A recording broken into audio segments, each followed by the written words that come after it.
जंगी जहाज से ईरान पर हमला फाइनल।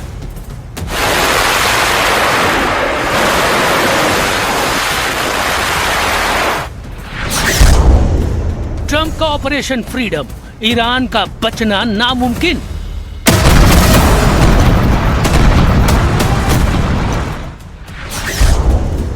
ट्रंप की धमकी, ईरान को हथियार देने वाले अब नहीं बचेंगे।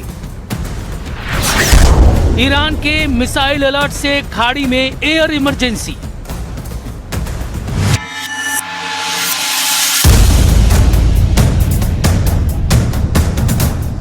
अमेरिका के जंगी जेट को मिसाइलों से लैस कर दिया गया है। अमेरिका के लड़ाकू जहाज आसमान में उड़ने लगे हैं।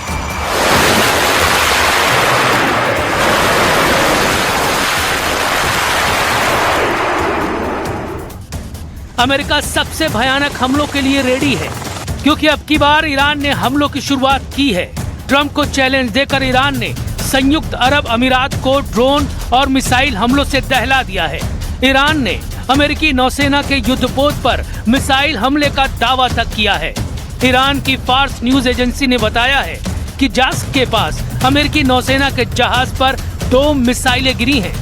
रिपोर्ट में कहा गया है कि इस अमेरिकी युद्धपोत ने रिवॉल्यूशनरी गार्ड की चेतावनियों को नजरअंदाज कर दिया था, जिसके बाद मिसाइलों के धमाके किए गए।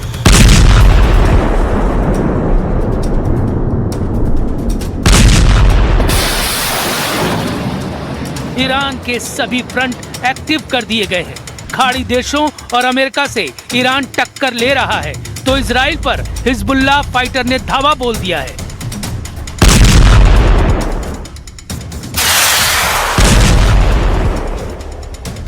संयुक्त अरब अमीरात की फुजैराह ऑयल साइट है ये। धमाके ड्रोन बम के हैं। धुआं बारूदी धमाके के बाद क्रूड ऑयल में लगी आग से उठ रहा है।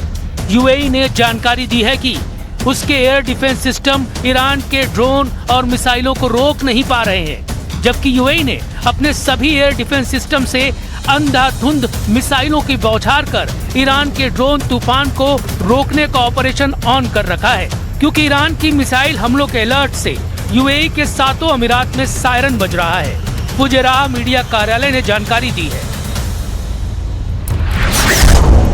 कि ईरान के ड्रोन हमलों में ऑयल साइट पर 3 लोगों को गंभीर चोटें आई हैं। फ्लाइट रडार 24 की रिपोर्ट के मुताबिक ईरान के ड्रोन और मिसाइल हमलों के खौफ से यूएई के दुबई और शारजाह जाने वाली सभी उड़ानें फिलहाल रद्द कर दी गई हैं।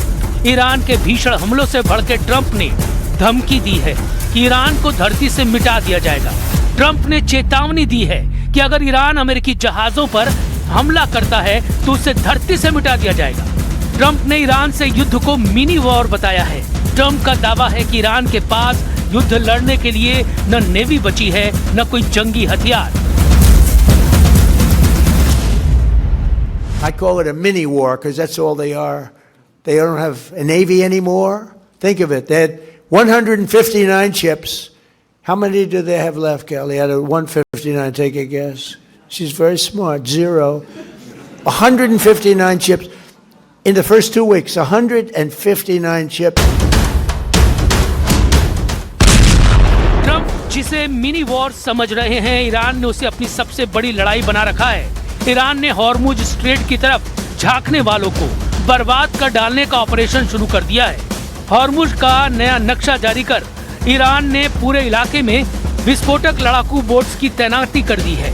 ईरान के सरकारी मीडिया के मुताबिक